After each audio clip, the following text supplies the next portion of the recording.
Hello, everybody, and welcome to another episode of the Running Tales podcast, where we tell the extraordinary stories of everyday runners. We are part of the Everyday Athlete Podcast Network. Listen, I've been told off for waffling too long in my intros, so just go and check out the Everyday Athlete Podcast. Check out Run, Try, Bike. Check out Running Tales. Those names will all be in the show notes.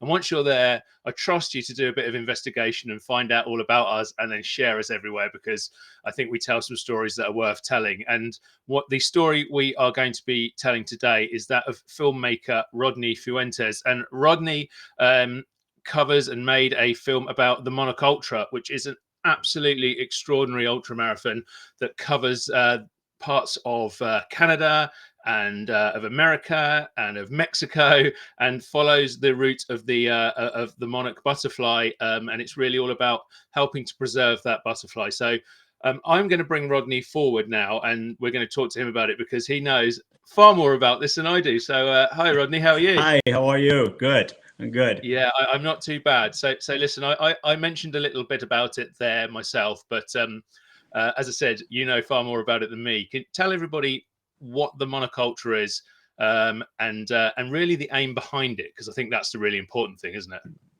Yeah, the Monarch Ultra it's a relay run we organized in 2019, and we started in Peterborough, Ontario, Canada, and we kind of designed a map to go all the way to Mexico. So the route was 4,300 kilometers in total. And the aim of the run itself is to raise awareness for monarch butterfly conservation. So the last 20 years, the monarch butterfly, the population has declined about 80%. And that for us, it was a big deal because monarchs is one of the most common butterfly species in Canada, and I think in the US as well. So the fact that we can hardly see them now, it kind of raised the alarm. So what's going on with the monarchs, but also what's going on with insect pollinators in general.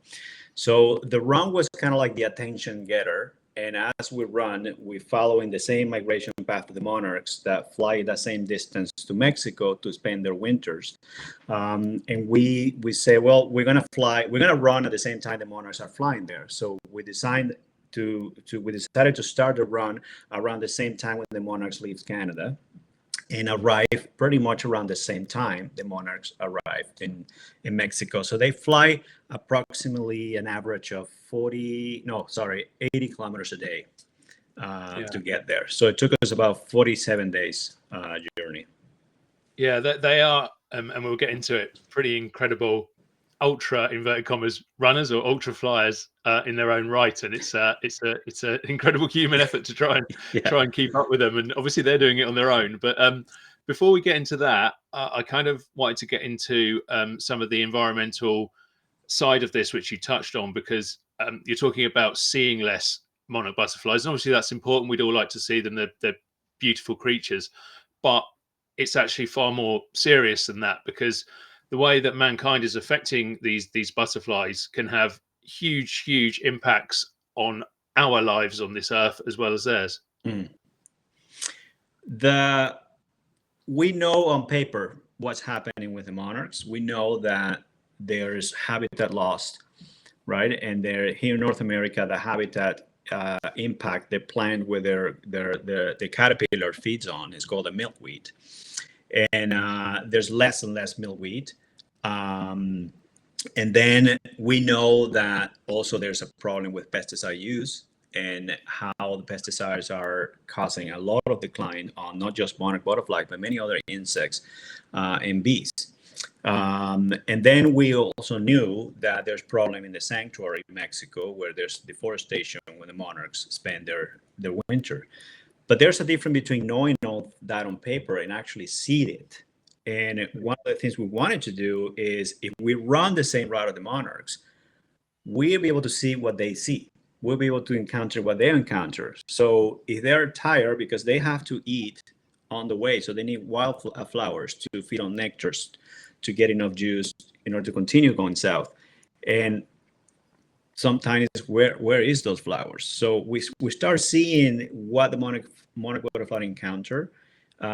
some kind of signs of climate change, pesticides, everything that we know that is causing the species to decline. But we kind of wanted to witness that. It's not just the Monarch Ultra is not just a story of, okay, a scientist told me this is happening. It's I actually want to see what is happening and see proof for myself if I actually need to be a scientist to actually see what's happening and understand why the insect populations are in decline. Mm.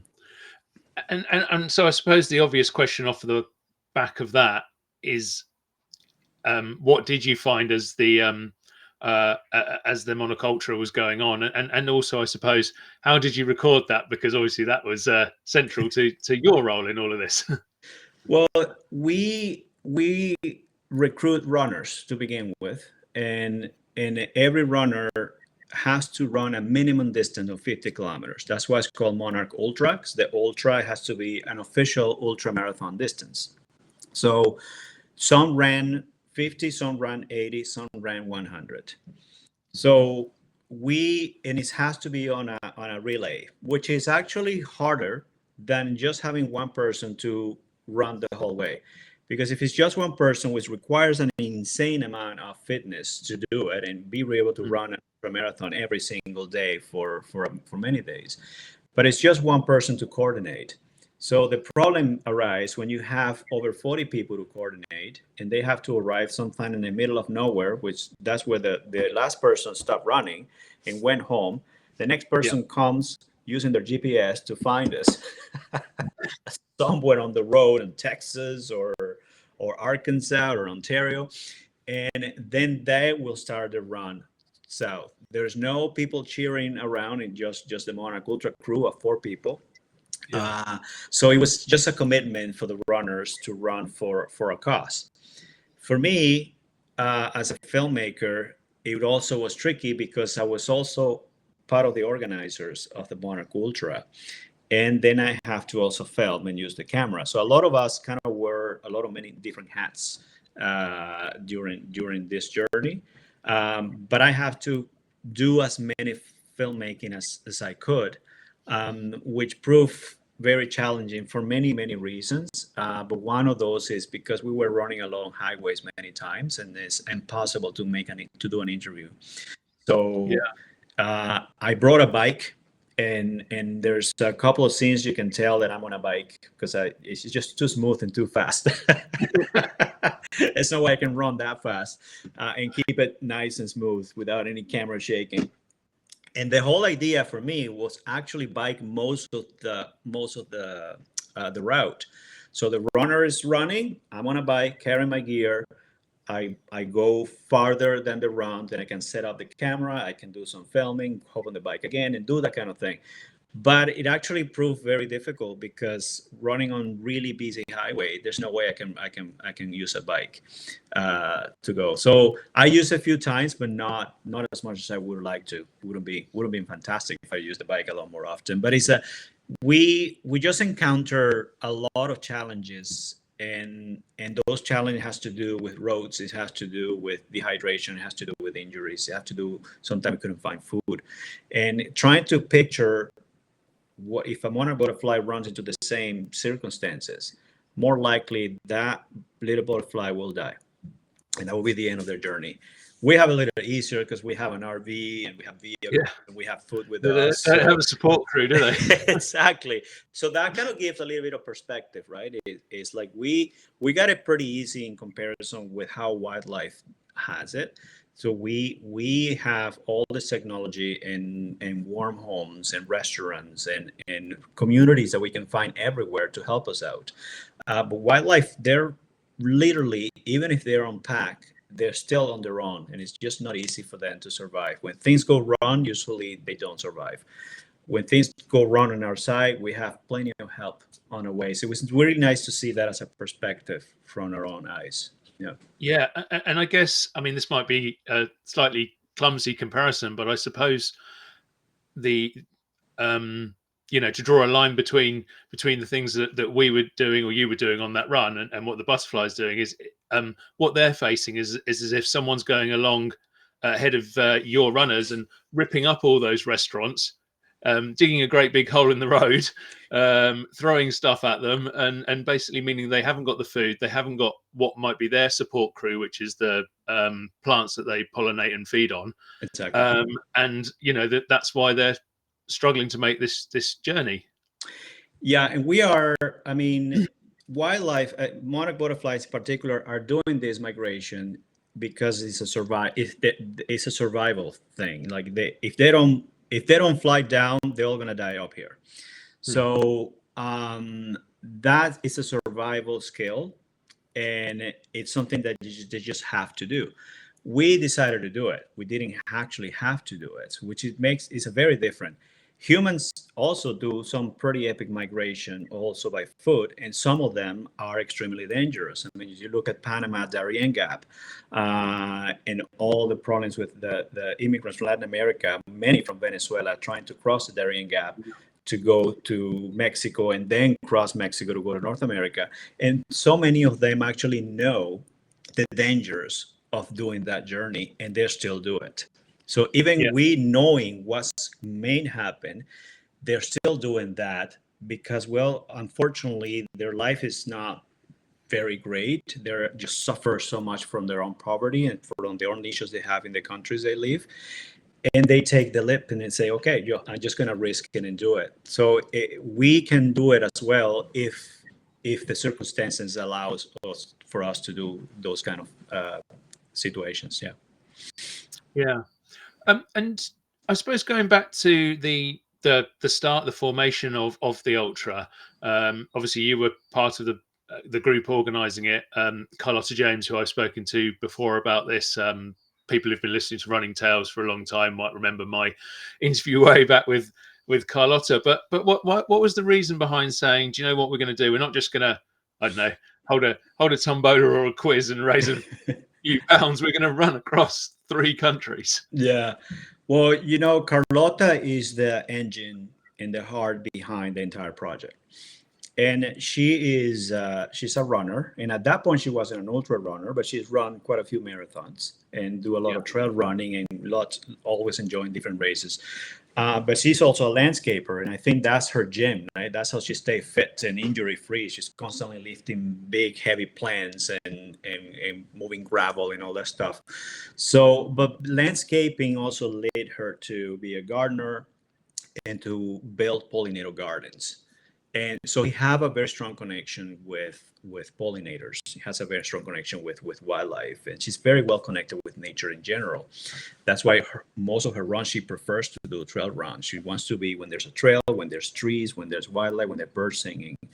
And it was one day she was running, and she saw the monarch butterfly, and somehow the idea just popped to her head because she's always used running as a way to, every time she runs, she solved her own life. It's pretty funny. Like she just worked out all her problems or whatever, come with new ideas. And then she come after a very long run and say, hey, I just got these ideas. And then she sent emails and texts and stuff. And I say, and usually every time I get an email from her, something new, she usually get that idea when she was running. So that's how it happened to her. And she thought about it. And I don't know how long it took, can't remember before that. And then she contacted me at some point. She saw a video on social media that I posted. And then she liked the video, and then she get in touch with me and say, hey, I got a crazy idea. Are you open to hear me out? And I say, yeah, come on over. She actually didn't know I was in Peterborough. It was pretty funny that we actually find out that we were like 500 meters from each other. Yeah. In the same town. It's hilarious.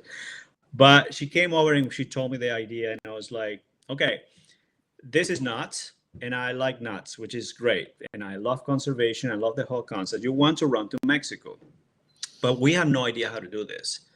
So we need a race director. We need to figure out which organization we want to partner with to help us to not just to raise money, but also to help us along the way, and who we want to partner in terms of conservation efforts. So what's the point of running? Is this just a self-indulging things? I've done this run, or we actually trying to raise awareness and do something? So obviously we did a lot of brainstorming to come with the whole idea developed. And then we brought Carlota happens to know Clay Williams, who is a race director, and he planned the Canal Pursuit for mental health. Um, I can't remember how long it is right now, but it takes several days to do the whole run. So he has a lot of experience of running long distances and organizing those kind of runs. Yeah. He came on board, and from there we just start brainstorming and okay, this is what we're doing, and also why we're doing, which is to raise awareness. Yeah. And obviously you ran that the ultra took place in full in 2019. I think since then, I mean, COVID came along, of course, but it's the Monarch Ultra has been present in various different forms over the years since 2019, if I'm correct. Yeah, yeah. We thought we should. It took so much effort to organize the first one that we said, well, now that everything is laid out, we should do it every 2 years. Yeah. But unfortunately, things are not always that easy. Like we were out from our homes for how many was 7 weeks, and it's not easy for me to get out of work for 7 weeks to begin with, and it's not easy to leave family behind that long. I have small children at that point, and same thing with Carlota has a child. So it's just we figure, okay, this is really not sustainable for us to do it, and to do it the way we did it before. So the way that during the COVID we organized one that was just a run in Ontario, Yeah. and then and that was great. And then after that, again, the constraints of how to do this kind of run. So we decided just to do a local run in Peterborough, and we've done it a couple of times now. That is a 10K run and 1 kilometer for children to do. And then we have like a Monarch festival, and we get fundings for environmental costs. So everything we get from the run goes to for environmental costs that we choose. For 2 years in a row, we've chosen to give money to an organization called Nación Verde in Mexico, and they do forest restoration. So they have planted over 100,000 OML trees, which is the ones that monarchs likes to spend their winters. And they've done a fantastic job. So we feel good at giving them money for this kind of projects. So that's basically on the run side what we've done, and now we have some other plans for that's coming this year, at the end of the year. Yeah, and I think, or I'm not sure whether you've actually managed to do this or not, but I know there was part of the plans was to have either the festival or a running event down in Mexico, where basically the Monarch's journey finishes as well. Well, we tried to organize that a couple of years ago, and it was not easy to organize something from here in Mexico. So Nación Verde, that the same organization I mentioned before, they decided to take on the task. And now for the second year in a row, we actually just came back from Mexico like 2 weeks ago. Yeah. And they organized a run, and it's not called the Monarch Ultra, but Monarch Ultra is kind of part of it, and they kind of acknowledge that we kind of ignite the fire, and now they're kind of taking from there, and they want to do this every year. So the run was beautiful. It was right at the base of the sanctuary, and they designed a route that is 5 kilometers. So original plan was 13 kilometers, and then you do 4 loops of that to make an ultra of 52 kilometers. But then it was too complicated, and so they only have a 5 kilometer route. And then if you want to run an ultra, which a couple of people did, then you do that how many 10 times? Yeah, and it was brutal. I didn't run. Unfortunately, I had a torn MCL that I happened cross country ski just a month ago, so I have to be an observer. I wasn't able to run, but my son did it, and it was the first time he ever ran 5 kilometers. And Tim, which is Carlota's wife, and their son did it as well. Yeah. They were saying that it was like running 10 kilometers here. Like it was like 200 meters of vertical elevation, and it was high altitude. So it's a lot of things for us to to get used to. But it was a magnificent event. There was a lot of people, and it was absolutely beautiful. So for us, it was a big deal because it's the first time that we know of that someone organized a run for the monarch butterflies that is not us, and we Yeah. inspiring these people to do it. So that actually feels really good as an organization to see that someone else is taking that initiative and to organize the runs. Yeah, no, I think it's incredible to have an event like that happening down there in Mexico. Obviously, what you're doing in Ontario is carrying on. So you've got the start and finish lines for for the butterfly sort of covered in there. And as you kind of alluded to there, there's people doing 50K ultras, and there's people doing their first 5K. So they're really ticking off all aspects of running and getting into running and personal fitness as well. So fantastic. But I suppose the bottom line question is whether you feel at this stage it's made how much of a difference it's made to preservation of the monarch butterfly, and are people listening more now as a result?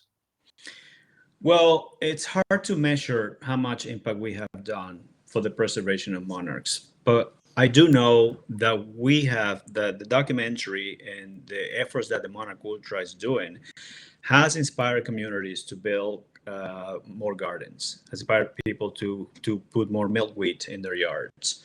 I know with the run in Mexico now, there's more locals know about this, and they're willing to do whatever they can to protect the monarch butterflies. But more importantly, is that we are putting the monarch butterflies on a map on a different way.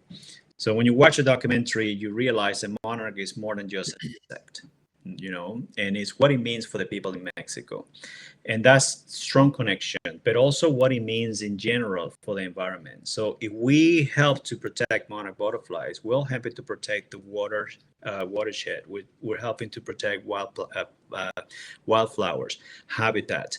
We're helping to protect all the type of wildlife. So it's kind of, I see the monarch butterfly to be more as a symbol, and that will spread out to nature in general. But the most important thing that I can see is how much more people are getting involved in conservation that is required related with monarch butterflies. And so many of them that I know, because I get emails and I get phone calls and stuff, and it's because of us. It's because that we kind of spark that.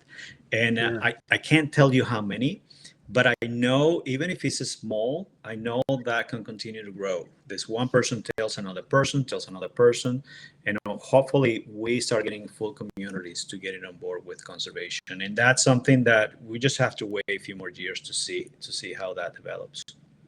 No, it's really interesting to hear perhaps how that message does seem to be working its way through, especially with everyday people, inverted commas, I suppose, particularly when you might consider that there are certain voices out there, and some of those voices are in certain governments, shall we say, who might be pushing back and almost kind of saying that the environmental cause is not one that's worth listening to. Climate change doesn't really exist. We won't go into all that, but Yeah. but yeah, you may have a voice that sort of pushes back and says, well, actually, fair play about the butterfly, but it's more important that we have this land in, I don't know, the Midwest that is used for farming so that we can all eat properly. And Yeah. they don't necessarily care about the butterfly. And I just wonder whether you've had any pushback like along those lines at all.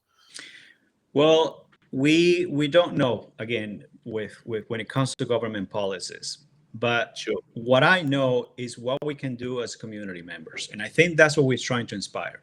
So there are plenty of documentaries and activists that I'm trying to make, and scientists, they're trying to make the government understand that we have to do something about, so our environment continues to degrade with climate change and other things. But not a lot of people are actually doing much for themselves. So, and I'm Mm. talking about what can you do in your community. If one community is doing well and can inspire another community, that thing, if eventually is like a spider web, it's just going to spread out. So it's really, people get powerless when thinking, okay, climate change is just too big. So how can I do anything to change that? And maybe you cannot do a whole lot to change climate change in general, but you can do a whole lot to change what's happening in your own neighborhood. what happened in your community, your city, your town, wherever you live. And I think that's one of the messages that we have in our documentary, in that Monarch Ultra as an organization, is how can we inspire just communities to start doing what you think is best for your community? Because there you have a voice. Everybody has a voice in their own community. And I think that's a really good way to start. And we have been seeing things, movement. It might not be necessarily with Monarch Ultra specifically, but there's definitely a movement of so many community members that I know of, not just here in Peterborough, but also all the areas in Canada. They are taking very strong initiatives to have pollinator gardens and to have better habitat for local wildlife. Yeah. Do you think it's also a message that resonates potentially, particularly with runners and even a subset of runners in terms of trail and ultra runners who are getting out there in the countryside and out on the trails, and perhaps can see some of this happening or just have an affinity with nature? We surprisingly, I thought we were going to get a lot more runners interested uh, from the beginning. And Yeah. there were a couple of runners who actually they're starting to raise butterflies and kind of do something to help with the monarch populations. But we actually were surprised that we didn't get a pretty big, support from runners itself.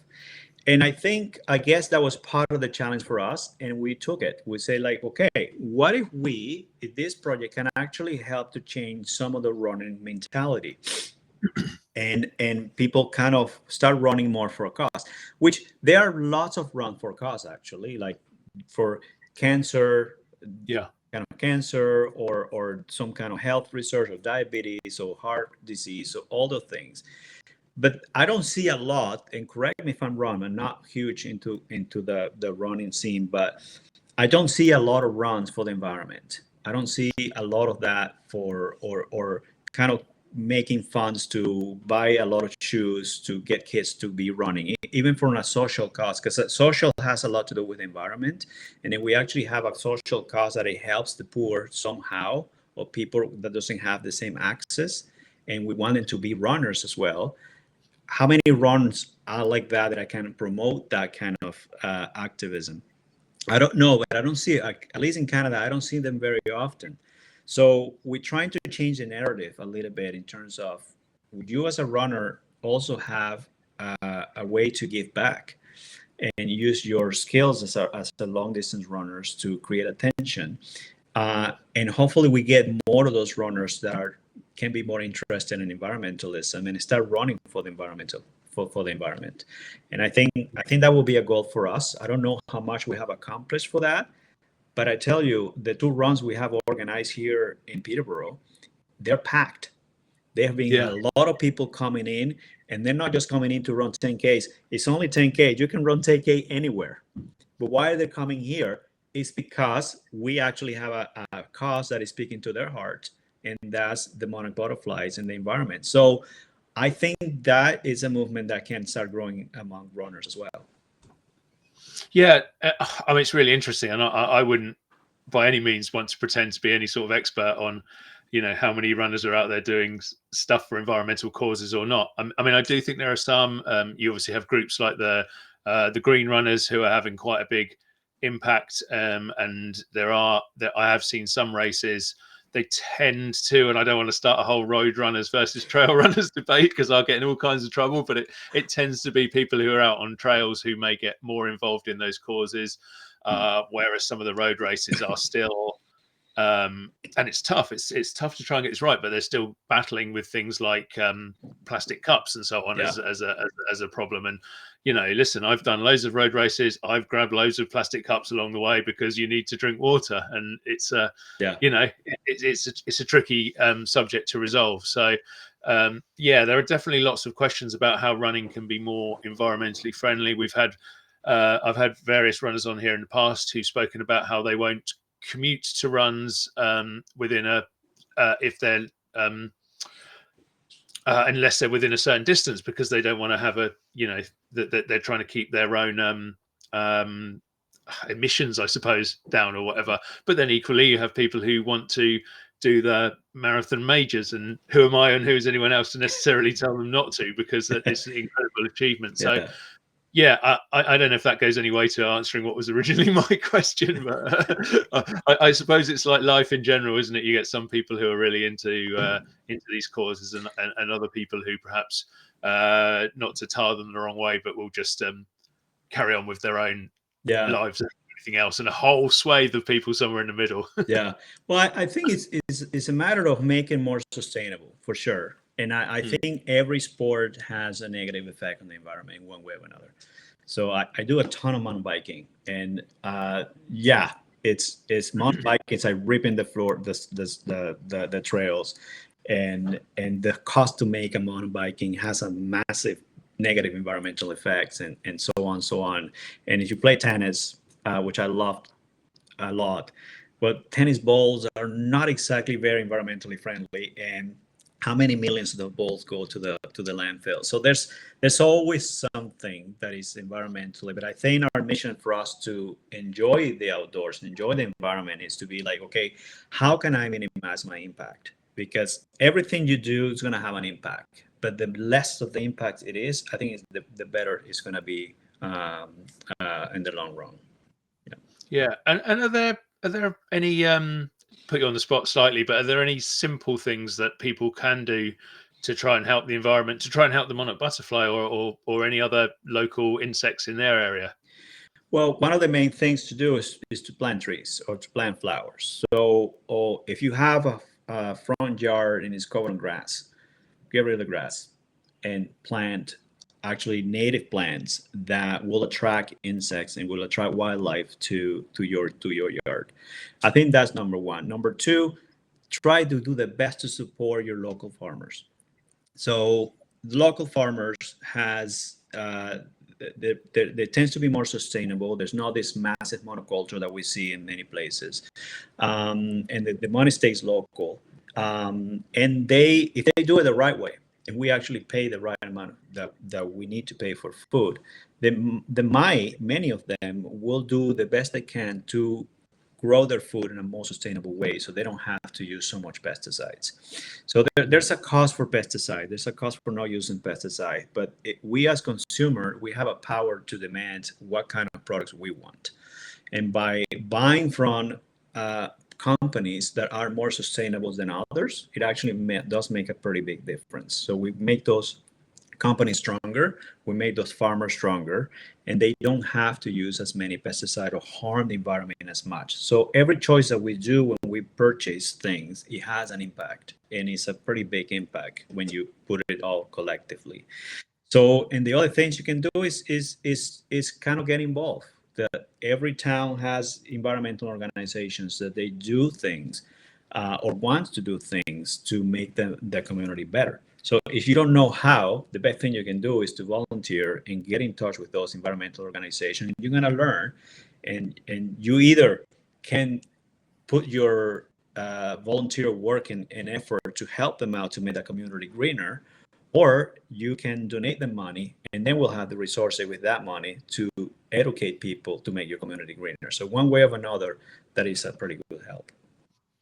Yeah, definitely. No, thanks for that, Rodney. That's some really good practical advice. I just want to turn now to your own filmmaking and so on. How was that something you got into in the first place, and has it always been environmental causes that have powered that forward? Right. Well, the funny thing is, since I was a kid, I always wanted to be a writer, and I'm really bad at it. I'm really not good It's never writer. stopped me. I try to write something. My wife's always telling me, it's like, I cannot see your personality in anything you write. And I say, yeah, it's true. I just cannot figure it out how put what's in here into writing. So I Yeah. always battle with that thing. But at the same time, some point in my early 20s, I became a tour guide, and I was guiding bird watching tours in Venezuela. And I became a guide, and I was guiding tours from the Amazon rainforest all the way to the top of the mountains in the Andes, and so many different habitats area from the sea level to the mountain. And that was great. I spent many years working there, and you kind of learn as a not just a bird watcher, you kind of become a naturalist. You learn a lot about plants. You learn about the animals, but also about the communities that live around those forests and that live around those natural areas. So you kind of treat them as equal, just like any other wildlife in the area. So it was a great learning experience.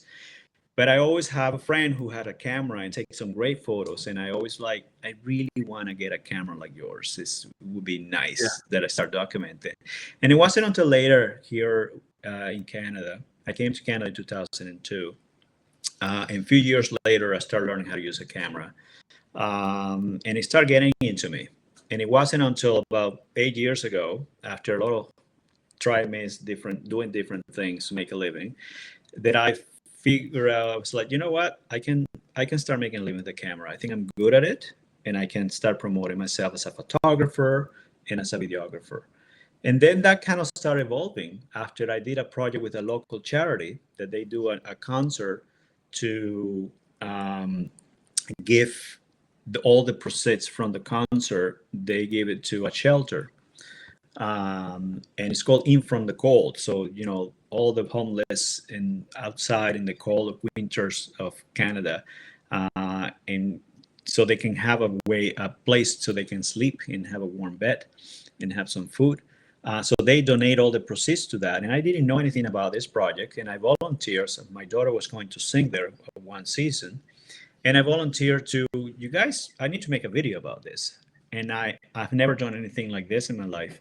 But the entire process from start to finish, from writing what's going to happen and edited it and filming, I fell in love with it immediately. So I made a 14-minute video. It was my first kind of documentary style I ever done. Yeah. And that's what I knew. I want to do this. And at the same time, I was fulfilling my childhood dream, because making film is the same as writing. It's just a different style of writing. And Yeah. that kind of resonates better to my personality, I guess. You can tell now that I made the video. Yeah. So that was just a really interesting, and I always go back to it. It's to me, that is a form of writing, and I absolutely love it. I find that really interesting. Just to slightly go off topic really quickly, in that I worked at the BBC a few years ago, and it was tended to get TV and radio and online and writing were put into different silos, like they could never cross. And my argument all the time then was, this is just storytelling. It Yes. doesn't, the medium doesn't matter. If the story's good, it will work across. I mean, you get various things, like something might not have a very good picture, but generally it will work across all platforms if the story's good enough. Yeah, yeah. One of my most favorite documentary doesn't have a single line of dialogue, and I'm Right. glued into it. It's called Baraka, and there's no dialogue. So music, and there's images, and you make your story in your head as you watch all the images unfold. And it's quite dramatic. I've seen people crying with that movie. I've seen people laughing, or you have a combination of emotions going through when you see that. And there's Mm. no. I'm pretty sure they did a lot of writing, because you have to plan that to do Yeah. what they did, which is insane. It's unbelievable. But there's no dialogues. So, and what an incredible way for storytelling. Yeah. Yeah, definitely. When it came to the Monarch Ultra, how hard was it to craft a story around runners? Because I'm thinking, basically to a degree, you had days and days of them doing the same thing, running. Yeah. Yeah. So did the star become the background and what they were running through, I suppose? I wrote and rewrote things over and over again, like 25 times at least, and trying to craft a story that was going to work out. But I always knew that I want to tell the runners and the monarch butterfly stories at the same time. So Mm. it happens parallel. So we can connect with one and the other at the same time. When you see a runner, you might think in monarch butterfly. When you see a monarch butterfly, you might think in other runners. And that was the big puzzle. How am I going to achieve that? Once I was filming, you're absolutely right. It becomes so monotonous. It's like, here comes another runner. I'll get the camera out, and there's not much happening here. But I took advantage of a few, detours that we did and some interviews along the way that kind of helped me to shape the story more, and try to capture as many things of the scenario when it's different, because sometimes you're in Midwest US and it's every single shot is exactly the same, one after another one, and nothing changed for Mm. hundreds of miles probably. Yeah. So that was hard, and capture as many runners as I can, but I know that the story will unfold once we start describing what the monarch butterfly sees. And then when you put it combining, now you see variety, and then you're not just sick looking at runners. You have to have the running story, but also the environmental story combined together to make it interesting. At least that's what it was in my head. Yeah. Yeah, no, that definitely makes sense, and it definitely comes through in the film. I suppose one thing you must have had going along the whole route as you did was an absolute box seat in seeing the pain that the runners had to put themselves through to complete each leg of the journey. And it's a little while since I watched it actually, Rodney. So I feel slightly good. I should have rewatched it. It's very bad. But I think there was one chap who was setting off to do a leg, and he kind of didn't make it to the end of the leg, which just proved how hard this is to do. Yeah. Or however good a runner you might be. And many of the runners, they were running the first 50K. Yeah. And many of the runners have done marathons, and they don't come the first 20 or 30. They're not on the first half. Their timing is a bit on the lower side. And for me, even if I wanted to finish faster, so I don't have to go to bed at 11 o'clock at night, the point with the Monarch Ultra was to show how hard it is. I don't need to have a very famous ultra marathon runner there that is going to do it in 4 hours, which we got Yeah. some people who did it around that time. But the whole point is like anybody can run, and you might not be a professional runner, but the fact that someone that is not a professional runner, it can actually pull this off. For me, it was mind blowing. So you have to have a big commitment. And I talk for experience. When I used to race and I did those triathlons, I always did sprint. And the reason I do sprints because I want to be done by an hour and 20 minutes. And that's it. That's my time. An hour and Yeah. 20 minutes doing a sprint triathlon, I'm good. That was a good timing. I'm fine with that. But I don't like being hours and hours on the road doing something, unless I'm doing a bike trip or something like that. It's different. But being on a race, you really have to be very strong mentally. And that to me is the most interesting part of long distance running. And Mm. what these people were doing, many they were hurt. You can tell they were hurt, and they just continue going. It's kind of like if you train for your first Olympic and you've been training for 4 years, and once you're on the race, you're gonna finish no matter what. I mean, you Yeah. gotta finish even if you have to carry yourself on or hobble on one leg. Yeah. And the interesting, this is not the Olympics, and people were doing it. So that's the strong commitment that they have for the cause, and to me, that was very special. Like I admire that much more. I also admire the physical aspect, but I admire that done much more. Like I could run the 50 kilometer if I would have trained for it, but I decided not to. I decided to continue with my filmmaking, but it's not something that fully interests me uh, Mm.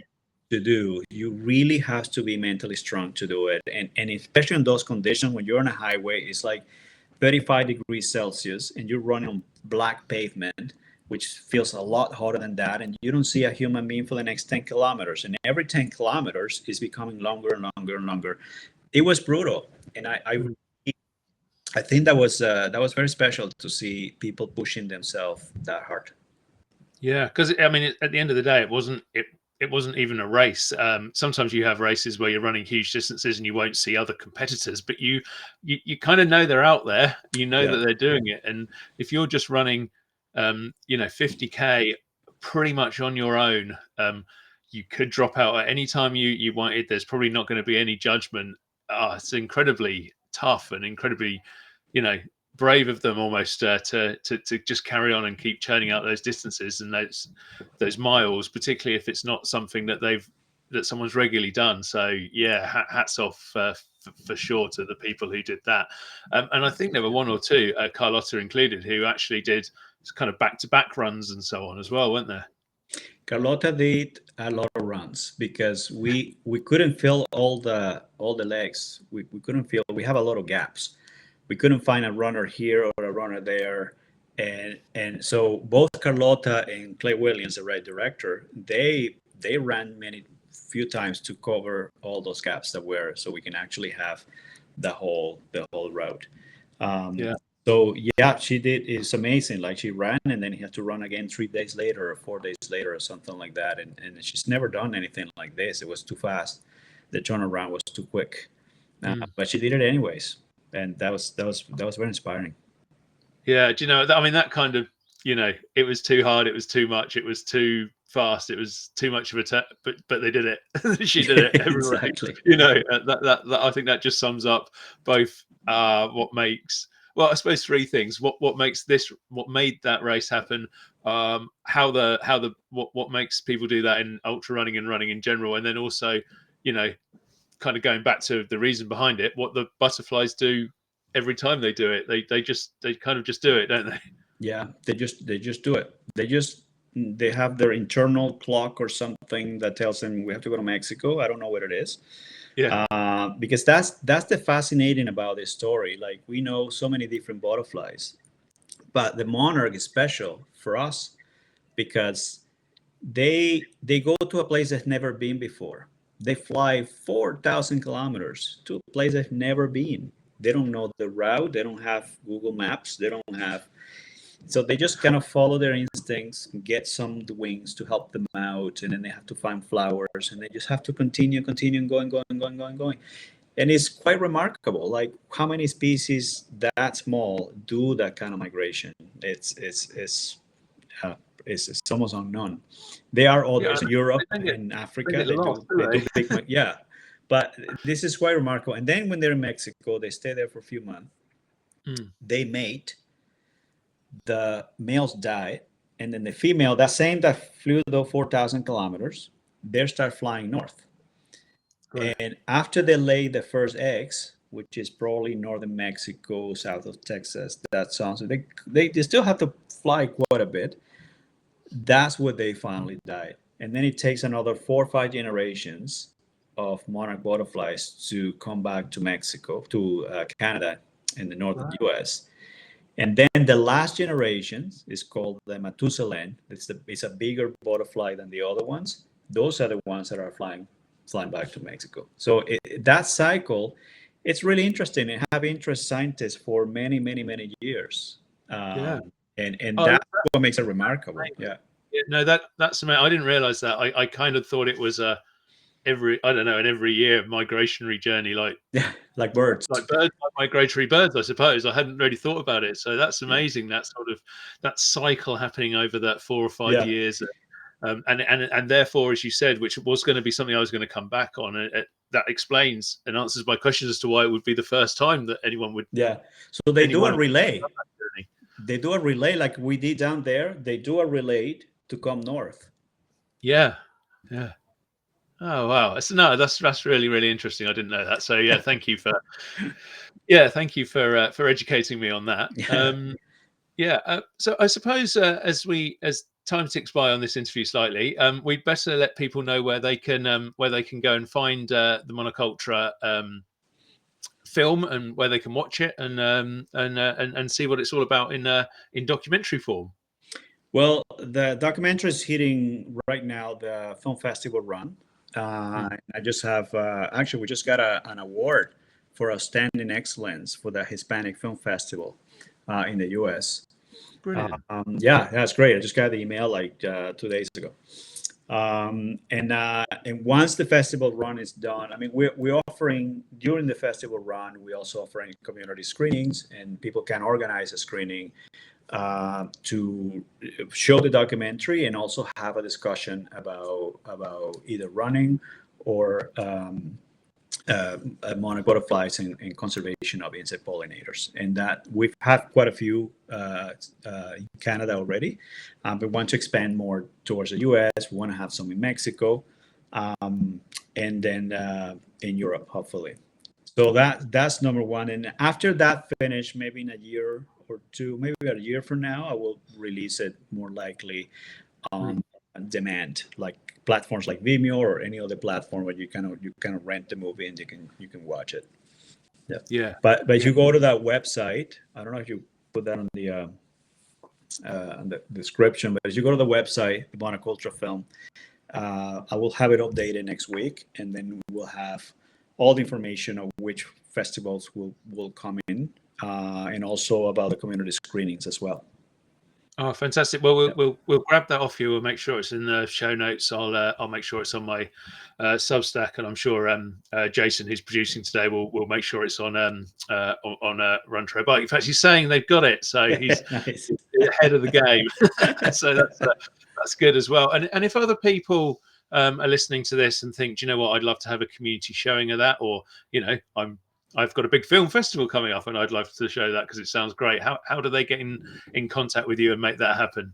Well, there's a couple of ways. One is through the website, the Monarch Ultra Film. We have a contact info there, and they can just kind of click on contact and send an email, or they can email me personally as well. And then I will have whatever information they need. I will have it sent out to them. Yeah. Oh, fantastic! Well, it'd be brilliant to see the film hit as many festivals and showings as possible, and really spread the word about the Ultra as well. So yeah, good luck with all of that. Are there any plans, perhaps not in the near future, but maybe in the distant future, to put on the full event again, the full migratory route? Carlota and I have talked about it, that maybe that's something we want to do it again. Yeah. But we don't have specific date or time.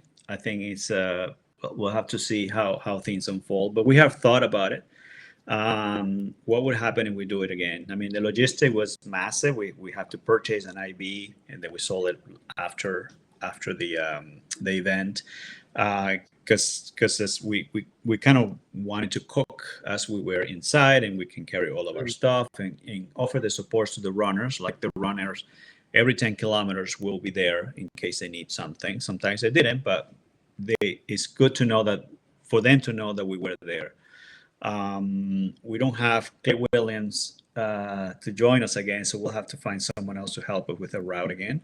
And we might actually choose something a little different to do it, so we can hit a little bit more trails compared to last time. So it's been in our mind that we want to do it again. We still feel we have unfinished business, and hopefully in the next few years we can capitalize on that and redo it.